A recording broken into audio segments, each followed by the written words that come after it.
नमस्कार, मी Manushree Patil. Talk time मध्ये तुमचं स्वागत. आणि आज आपण चर्चा करणार आहोत मुलांचे हट्ट या विषयावर.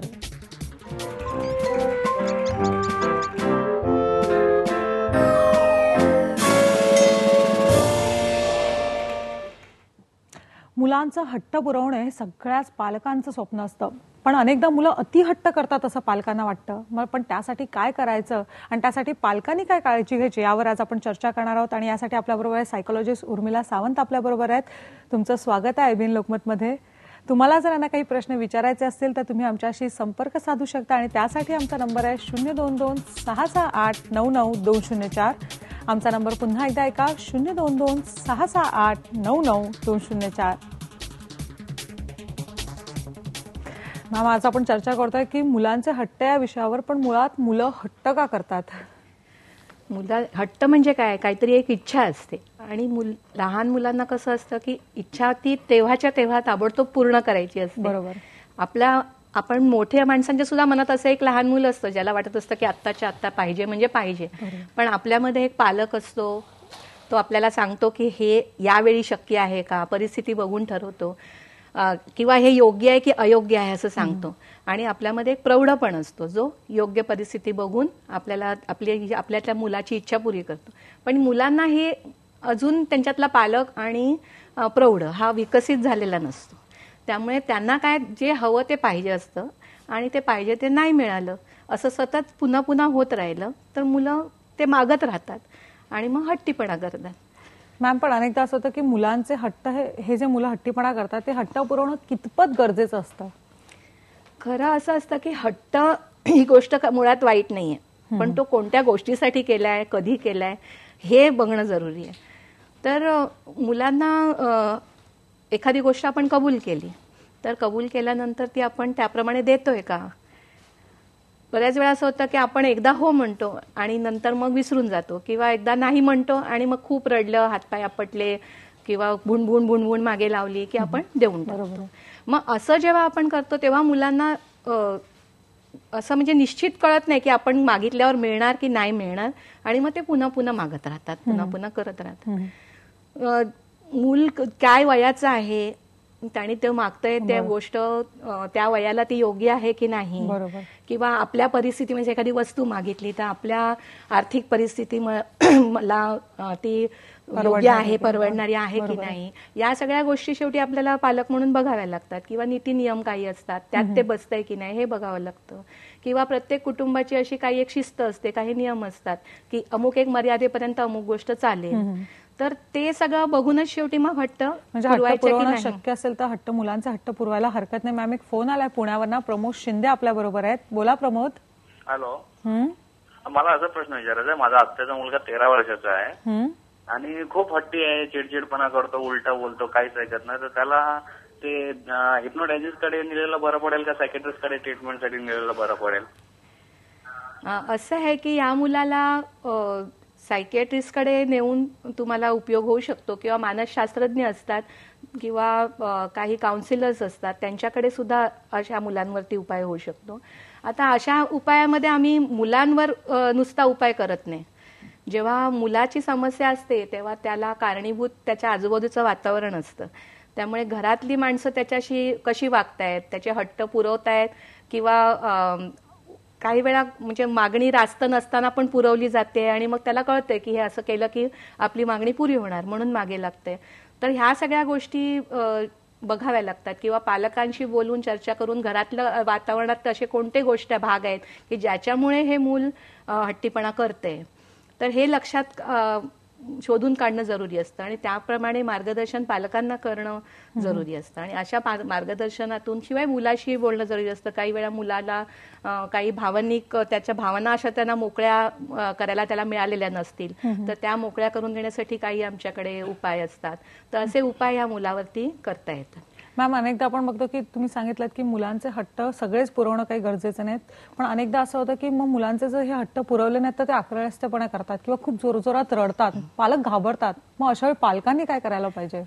पहिली गोष्ट म्हणजे एकदम शांत राहायला पाहिजे. जेव्हा आपण अस्वस्थ होतो, बेचैन होतो, त्यावेळेला मुलाला कळतं की आपण आपल्या आईवडिलांना मॅनिप्युलेट करू शकतो किंवा त्यांना आपल्याला पाहिजे ते त्यांच्याकडनं करवून घेऊ शकतो. आणि रडण्याने आपण भीतो, पण मग त्याचाच तो शस्त्र म्हणून ती मुलं उपयोग करतात की आपण रडलो, मोठ्या मोठ्याने आरडाओरडा केला की लोक काय म्हणतील. बऱ्याच वेळा घरामध्ये असं असतं की मूल घरामध्ये आहे आणि आजी घरात आहे, आई ऑफिसला गेली आहे, तर आजीला वाटतं की खूप मोठ्याने रडला म्हणजे आता शेजारच्या बाजारच्या म्हणजे आजीला सांभाळता येत नाही की आजी लक्ष देते की नाही. मग आजी म्हणते देऊन टाका बाबा, काय आहे ते, त्याची आई आली की मग बघूया पुढचं पुढे. तर त्या क्षणी जे मुलाच्या अवतीभोवती आहेत त्यांनी जर बिथरले नाहीत, घाबरले नाहीत आणि मागणी योग्य असेल तर आधीच देऊन टाकलं आणि जर योग्य नाही वाटत आहे तर ठाम राहिलं. मुलाला कसं आहे की कळायला पाहिजे की आपली मागणी हे नाही म्हटल्यावर ते ठाम राहणार आहेत का.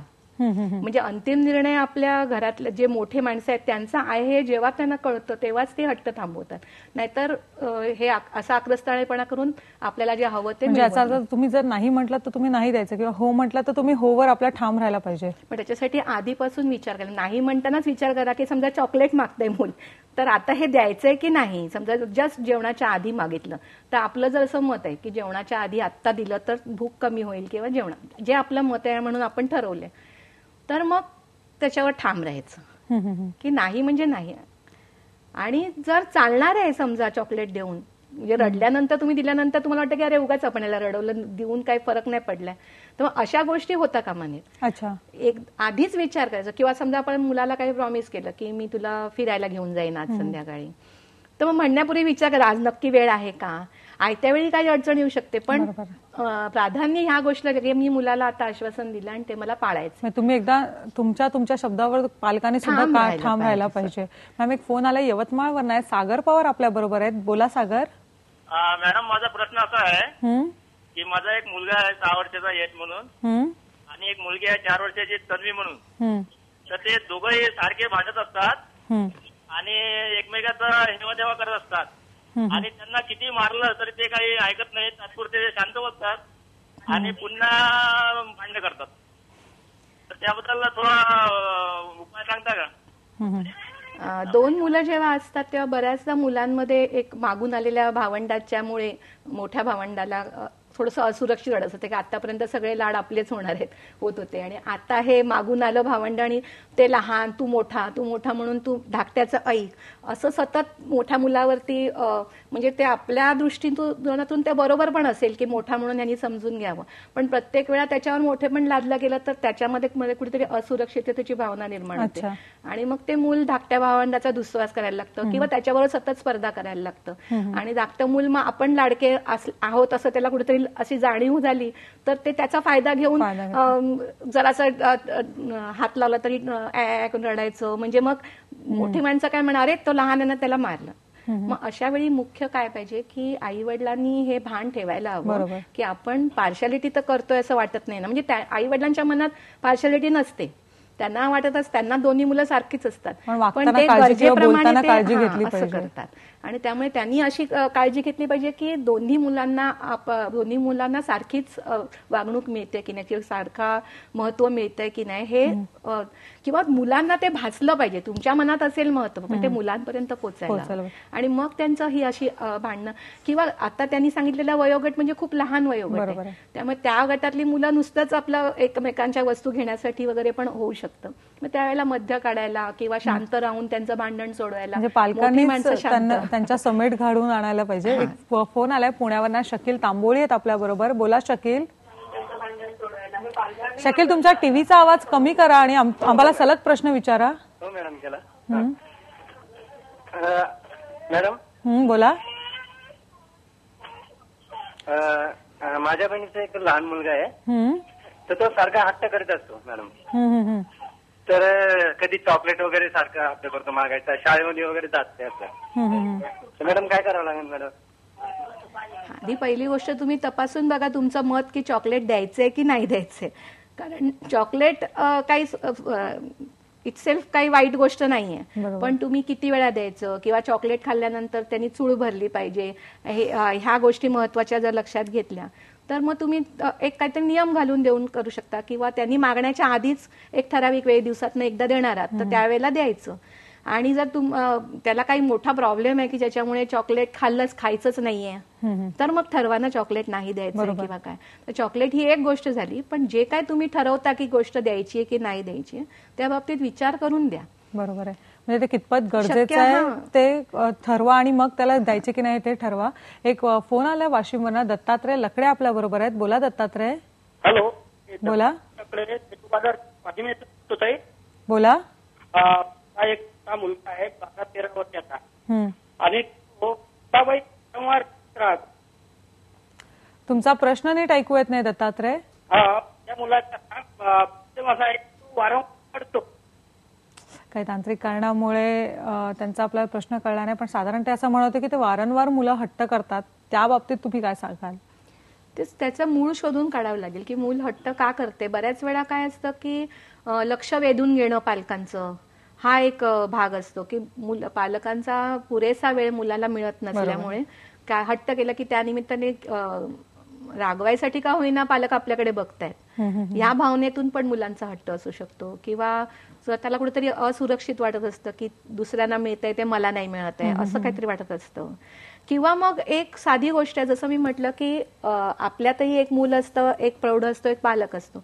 जेव्हा आपण मूल असतो तेव्हा हा आपल्यात नव्हता, तो हळूहळू आपल्यामध्ये निर्माण झाला. म्हणजेच काय की मुलांमध्ये जबाबदारीची जाणीव ही अवतीभोवतीच्या वातावरणातून निर्माण होत असते आणि योग्यतेचा विचार पण निर्माण होत असतो. मग तो हा विचार निर्माण करण्याचं काम पालकांचं आहे आणि ती जबाबदारीची जाणीव त्याच्यामध्ये येऊ देण्याचं काम पालकांचं आहे. मग ते आपण जर व्यवस्थित केलं तर मग मुलं अशी वारंवार हट्टीपणा करणार नाही. बरोबर. एक दुसरा फोन आलाय कोल्हापूरवरून आहे. महेश स्वामी आपल्या बरोबर आहेत. बोला महेश. Hello madam. बोला. माझा मुलगा आहे की नाही 11 वर्षाचा आहे. अभ्यासात थोडा कमी म्हणजे अभ्यास करत नाही. अभ्यास कसा करून घ्यायचा काय? पहिली गोष्ट म्हणजे हा अभ्यासात मागे का आहे ते बघायला लागेल. एक बुद्ध्यांक चाचणी असते, त्या चाचणीतून आपल्याला कळू शकेल की ह्याचा बुद्ध्यांक किती आहे. आणि समजा मतिमंदत्वाचा प्रॉब्लेम एक वेगळा प्रॉब्लेम आहे, पण काही वेळा काठावरची बुद्धी असू शकते. आणि काठावरची बुद्धी म्हणजे ती मुलं अभ्यास करू शकतात, पण त्यांच्यावरती खूप जास्त मेहनत घ्यावी लागते. आता ही मेहनत घ्यायची म्हणजे जी गोष्ट आपल्याला जमते ती मुलांना आवडते, पण आता ह्या मुलाला जर अभ्यास जमत नसेल तर त्याला कंटाळा येतो. म्हणून मग काय करायला लागेल की त्याच्यामध्ये रस कसा निर्माण होईल, अभ्यास करावा असं कसं वाटेल, सोपं करून देणं अभ्यास, किंवा खेळातून अभ्यास घेणं, किंवा त्याच्याबद्दल बसण्याची जागा अभ्यासाची, किंवा तुम्ही अभ्यासाला बस म्हणून सांगण्याची पद्धत, ह्याच्यात सुद्धा फरक केला तरी होऊ शकतं. जसं मागे लागणं, सारखी कटकट करणं, ते मुलांना समजून घेऊन त्याच्या कलेने घेणं खूप गरजेचं आहे. मुलांचा हट्ट या विषयावर आपण असेच बोलणार आहोत आणि तुम्हाला जर काही प्रश्न असतील तर तुम्ही आमच्याशी संपर्क साधू शकता आणि त्यासाठी आमचा नंबर आहे 022-668-99-204.